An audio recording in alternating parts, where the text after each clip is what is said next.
ازيكم عاملين ايه؟ انا لما كنت ببقى عايزه انزل اشتري هدوم، اول ما بلاقي معايا مبلغ كده صغير بروح واخداه ونازله على طول شاريه.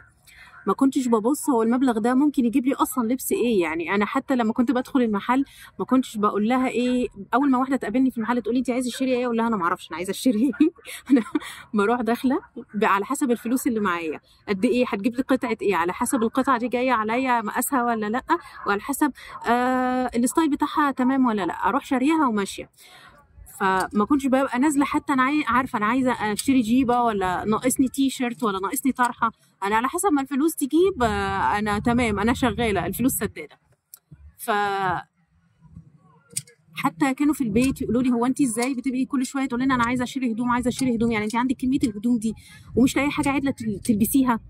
فكنت اقعد افكر مش لاقيه اجابه عن السؤال ده، يعني هو ازاي انا عندي كميه الهدوم دي فعلا وانا مش عارفه البس ايه. فلقيت واحده صاحبتي في مره بتقول لي هو انت يا الاء ازاي اول ما بيبقى معاكي فلوس بتنزلي تشتري؟ انت المفروض انا بجمع مبلغ على بعضه كبير يجيب لي طقم كامل من اول الطرحه للتي شيرت للجيبه او البنطلون لحد الكوتشي والشراب كمان. فكنت اقول لها بس انت كده هتدفعي مبلغ كامل على بعضه كبير بلوك على بعضه. فلقيتها بتقول لي تمام انا كده كده هدفعهم، ما اجيب بقى الطقم اللي يليق على بعضه مره واحده واخلص.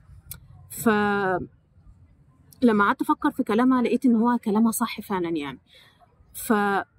فلقيتها بتقول لي يا الا انت تجمعي الفلوس على بعض تنزلي تجيبي بيها طقم من اوله لاخره من الابره للصاروخ طقم واحد حتى، يا الا تشوفي ايه اللي عندك ناقص وعاجبك وتمام عليكي تنزلي تكملي عليه بقيه الطقم كامل. يعني لو عندك جيبه تمام خدي الجيبه انزلي جيبي عليها طقم من اول الطرحه للبلوزه لحد الكوتشي والشراب.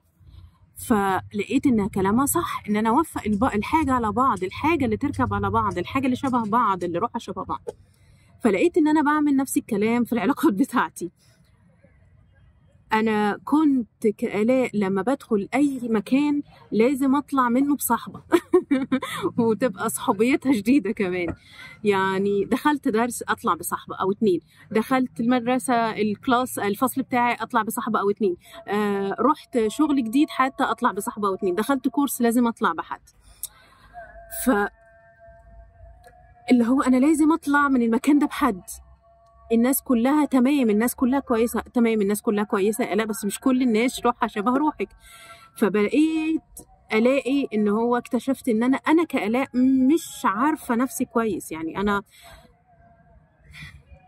مش عارفه روحي كويس، مش عارفه نقط قوتي كويس، المعتقدات بتاعتي، القيم بتاعتي، الافكار بتاعتي. الله اكبر الله اكبر. ف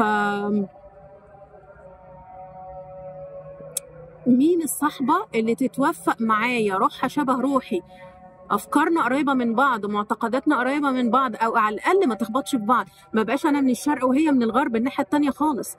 ف روحها تبقى شبه روحي. لما اتكلم نفهم بعض. لما نتكلم في افكار وكده ما بقاش انا فوق قوي وهي تحت قوي، او انا تحت قوي وهي فوق قوي، نبقى قريبين من بعض، نبقى بنعلي بعض، نبقى بنرفع بعض. لما ابقى هزارنا قريب من بعض، نعرف نتكلم مع بعض، ناخد وندي مع بعض في الكلام، حتى طريقة كلامنا قريبة من بعض، نعرف نفهم بعض حتى نتبسط مع بعض. ما تبقاش مثلا هي بتعمل حاجة بتضرب في معتقد شديد عندي ما ينفعش يتضرب فيه مثلا. نبقى بنقف مع بعض وقت ما نحتاج بعض، نقدر نساند بعض، ما نحكمش على بعض، ما تبقاش صاحبة بتحكم عليا ولا أنا ببقى بحكم عليها.